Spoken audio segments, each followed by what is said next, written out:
So hello guys, welcome back to another video. So in this video I am going to talk about first semester of a BTech student. So what is the reality of first semester in BTech? Is it only studies or exams actually hard? Hackathons worth కాదా and మనం ఎలా balance చేసుకోవాలి అకాడమిక్స్ని ఎంజాయ్మెంట్స్ని ఎలా balance చేసుకోవాలి and మీరు first year student కింద ఎలాంటి mistakes అని అవాయిడ్ చేయాలి. సో ఈ వీడియోలో నేను మొత్తం అంతా డిస్కస్ చేయబోతున్నాను నా ఎక్స్పీరియన్స్ ఏంటో ఇంజనీరింగ్లో.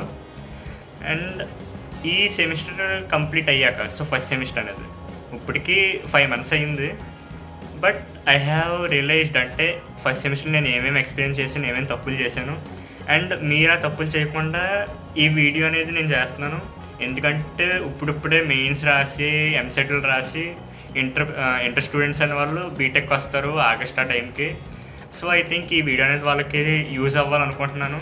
అండ్ నా ఫ్రెండ్స్కి, నా కొలీగ్స్కి, నా క్లాస్మేట్స్కి కూడా ఈ వీడియో అనేది బాగా యూజ్ అవుతుందని. సో 6 months బ్యాక్ నేను వీడియో అయితే అప్లోడ్ చేశాను. ఒకటి ఏంటంటే నా ఫస్ట్ మిడ్ అనేది ఎలా జరిగింది, నా ఎక్స్పీరియన్స్ ఏంటి దానివల్ల. సో నాకు ఈ సెమిస్టర్ మై ప్రీవియస్ సెమిస్టర్లో అసైన్మెంట్స్ ఉన్నాయి, ల్యాబ్స్ జరిగినాయి, నేను ఒక హ్యాకథాన్ ఒకటి అటెండ్ అయ్యాను, ఇంకా టెక్ ఈవెంట్స్ అనేవి జరిగినాయి, festivals, exams, mainly some new friends, మంచి ఫ్రెండ్స్ అది కూడా. అండ్ నా రియలైజేషన్ అయ్యేటప్పటికి ఫస్ట్ సెమ్ అలా వెళ్ళిపోయింది. సో మీరు అనుకుంటారు కదా ఫస్ట్ సెమ్ అనేది అలా స్లోగా వెళ్తుంది అనుకుంటారు. ఎందుకంటే నాకు చాలామంది ఫ్యాకల్టీ చెప్పారు, సీనియర్స్ కూడా చెప్పారు. ఏం చెప్పారంటే ఫస్ట్ సెమ్ అనేది అలా వెళ్ళిపోద్దిరా, మీరు ఎంత స్లోగా వెళ్తుంది అనుకోండి త్వరగానే అయిపోద్దా అని అన్నారు. నేను ఫస్ట్ నాకు స్లోగా అనిపించింది, మిడ్ 1 అయ్యాక అలా వెళ్ళిపోయింది, ఇంకా జస్ట్ ఒక బుల్లెట్ ట్రైన్ వెళ్ళిపోయింది.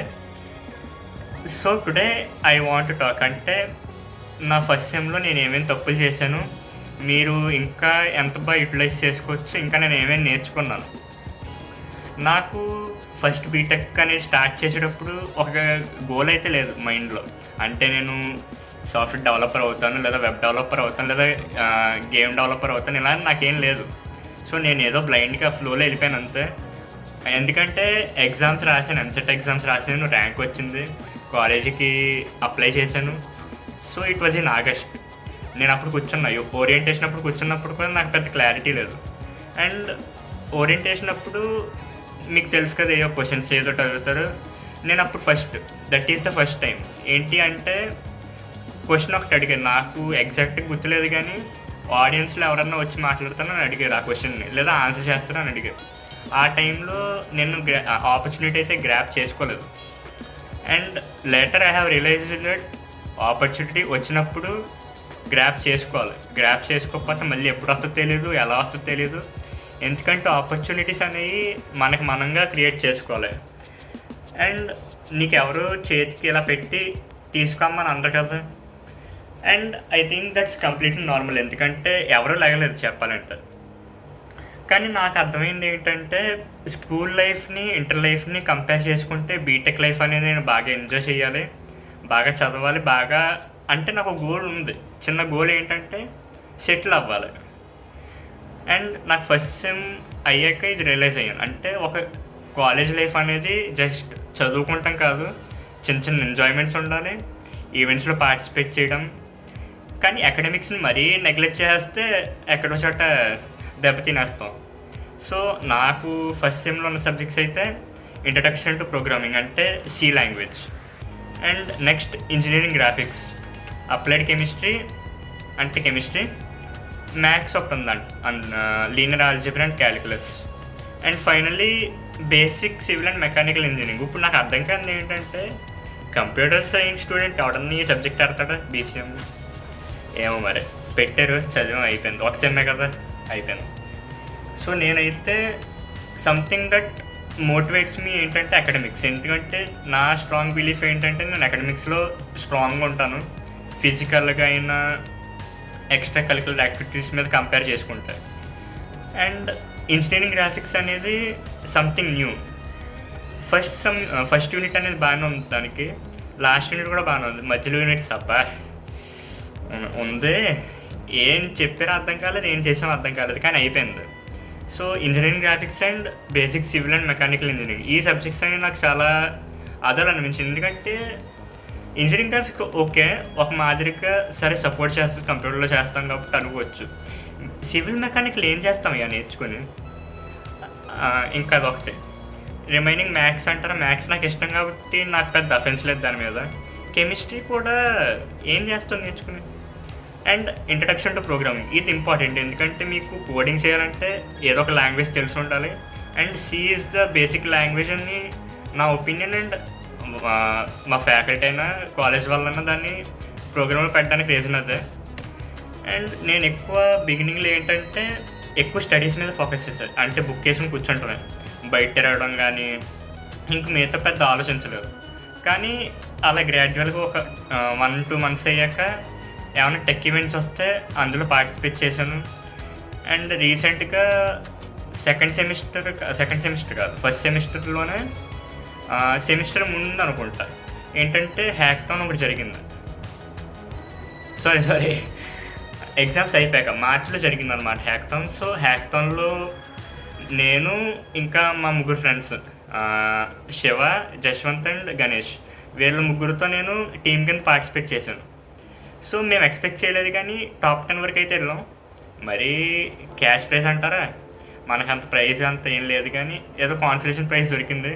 కానీ ఎక్స్పీరియన్స్ అంటారా చాలా బాగుంది. ఎందుకంటే ఆ రోజు క్యాంప్ ఫైర్ ఒకటి పెట్టారు, ఇంకా డ్యాన్సెస్ వేసాము, మంచి ఫన్ ఎక్స్పీరియన్స్ అనమాట. ఇంకా మేము వర్క్ చేసాం.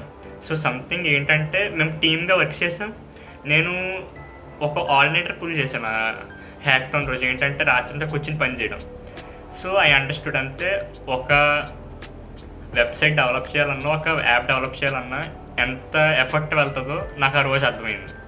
సో సంథింగ్ నేను థియరిటికల్గా నేర్చుకోలేదు, కానీ ఇది నాకు ఒక మంచి ఇంపాక్ట్ క్రియేట్ చేసింది. హ్యాకథాన్ అనేది నా అకాడమిక్ ఎక్స్పీరియన్స్, అకాడమిక్ థియరీ ఏం నేర్చుకున్నానో అదంతా అప్లై చేశాను అక్కడ.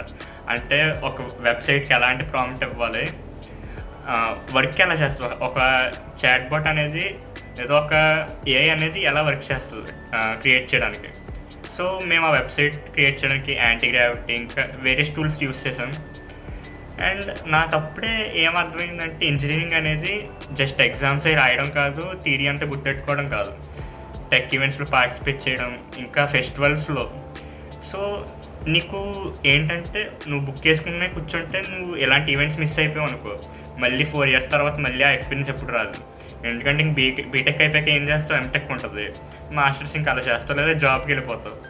నీకు ఇంకా ఎలాంటి ఎంజాయ్మెంట్స్ ఏమి ఉండవు. సో ఎంజాయ్ చేస్తే ఈ 4 yearsలో ఎంజాయ్ చేయాలి, కానీ బ్యాలెన్స్ చేసుకోవాలి. అకాడమిక్స్ని ఫుల్గా నెగ్లెక్ట్ చేయకూడదు, అలానే మరి ఎంజాయ్మెంట్స్ మీదకి గట్టిగా వెళ్ళిపోకూడదు. అండ్ ఇంకోటి ఏంటంటే computer science and artificial intelligence student నేను, అంటే సిఐ. సో ఏఐ అనేది మనకు చాలా హెల్ప్ చేస్తుంది. ఇప్పుడు నేను వెబ్సైట్ డెవలప్ చేయాలన్నా ఒక ప్రాంప్ట్ ఇచ్చాను అనుకోండి, 10 minutesలో అయిపోద్ది వెబ్సైట్. అండ్ చేంజెస్ కూడా ఈజీగా చేయొచ్చు, డిప్లాయ్ చేయడం ఇదంతా ఎంత 30 minutesలో అయిపోతుంది. సో ఏఐ అనేది చాలా అడ్వాన్స్డ్గా అయిపోతుంది ఈ మధ్య. అండ్ ఇదంతా పక్కన పెట్టు, ఇప్పుడు ఎగ్జామ్స్ దగ్గరికి వెళ్దాం. సో మిడ్-1 అయితే ఓకే, నాట్ బ్యాడ్. మిడ్-2 కూడా పర్లేదు. సో 2 యావరేజ్గా బాగానే ఉన్నాయి. సో సెమిస్టర్ అంటే మిడ్-2లో చదివింది, మిడ్-1లో చదివింది 2 కలిపి మొత్తం 70 marks పేపర్ రాయాలి. సో పేపర్స్ అయితే నేను జాగ్రత్త పెట్టుకున్నాను, మా నెక్స్ట్ వచ్చే బ్యాచ్ వాళ్ళకి ఇద్దామని. జనరల్గా నేను పేపర్లు ఎక్కడో చోట పడేస్తాను, కానీ ఎంచక్క ఫైల్లో పెట్టుకున్నాను అనమాట వాళ్ళ కోసం. అండ్ నేను స్కూల్ అప్పుడు, ఇంటర్ అప్పుడు ఫ్రెండ్స్ సర్కిల్ అనేది చాలా చిన్నగా పెట్టుకున్నాను. కానీ బీటెక్ వచ్చాక ఎంతమంది ఉంటే అంత మంచిది. ఎందుకంటే మీకు కమ్యూనికేషన్ స్కిల్స్ ఒకటి బాగుండాలి. మీకు ఒక నెట్వర్క్ బిల్డ్ చేసుకోవాలన్నా మీకు ఇన్ఫర్మేషన్ అనేది ఈజీగా తెలుస్తుంది. అంటే ఇప్పుడు నేను సిఐలో ఉన్నాను, నాకు ఈసీటీలో ఒక ఫ్రెండ్ ఉన్నాడు, తర్వాత ఏఎంఎల్లో ఒక ఫ్రెండ్ ఉన్నాడు, సిఎస్టీలో ఒక ఫ్రెండ్ ఉన్నాడు. ఇలా మీకు వేరియస్ బ్రాంచెస్లో ఫ్రెండ్స్ ఉండడం వల్ల యూజ్ ఏంటంటే ఇన్ఫర్మేషన్ అనేది మీకు ఒకరి నుంచి ఒకరికి పాస్ చేసుకోవచ్చు. అండ్ మీకు అప్డేట్స్ అనేవి వస్తూ ఉంటాయి, అంటే ఏం జరుగుతుంది అసలు. అండ్ వన్ మోర్ థింగ్ ఏంటంటే ఆపర్చునిటీస్ వచ్చినప్పుడు భయపడకూడదు. మీరు కాన్ఫిడెంట్గా లెగిసి అది తీసుకుని మీ మైండ్లో ఉన్నది కనీసం మాట్లాడు, తప్పైనా ఒప్పైనా ఎలాగైనా మాట్లాడటం ముఖ్యం. ఎందుకంటే ఆ స్టార్టింగ్ స్టెప్ తీసుకుంటే మీలో కాన్ఫిడెన్స్ బిల్డ్ అవుద్ది. అంటే ఇప్పుడు చెప్పాను కాబట్టి వచ్చేసారి ఇంకా ఈజీగా, ఇప్పుడు నేను 3 మినిట్స్ తీసుకున్నాను ఆలోచించి లెగిసి చెప్తామని. నెక్స్ట్ టైం ఏంటి, నీకు ముందే కాన్ఫిడెన్స్ ఉంటుంది, ఎందుకంటే ఇంతకుముందు ఆల్రెడీ చేసావు. సో ఈసారి 2 మినిట్స్. అలా స్టేజ్ ఫ్రైట్ అనేది ఈజీగా పోగొట్టుకోవచ్చు. అండ్ ఇది అంత ఈజీగా జరిగేది కాదు, చాలా టైం పడుతుంది. నువ్వు మెంటల్గా ప్రిపేర్ చేసుకోవాలి, నువ్వు ప్రాక్టీస్ ఒకటి చేయాలి. Something that is really important ఏంటంటే ఇంగ్లీష్ ఫ్లూయెన్సీ. సో ఇప్పుడు మనం ఇంటర్వ్యూస్కి వెళ్ళినా ఎక్కడికి వెళ్ళినా మనకి ఇంగ్లీష్ ఫ్లూయెన్సీ అనేది ఉండాలి. ఫారిన్కి వెళ్ళినా ఇంగ్లీష్ ఫ్లూయెన్సీ అనేది ఉంటే ఈజీ కమ్యూనికేట్ అవ్వచ్చు పీపుల్తో. అండ్ సో నా పాయింట్ ఏంటంటే బీటెక్ ఫస్ట్ సెమ్లో నేర్చుకుంది ఏంటంటే ఒక మంచి ఫ్రెండ్ సర్కిల్ అనేది క్రియేట్ చేసుకోవాలి మీకు మీరు.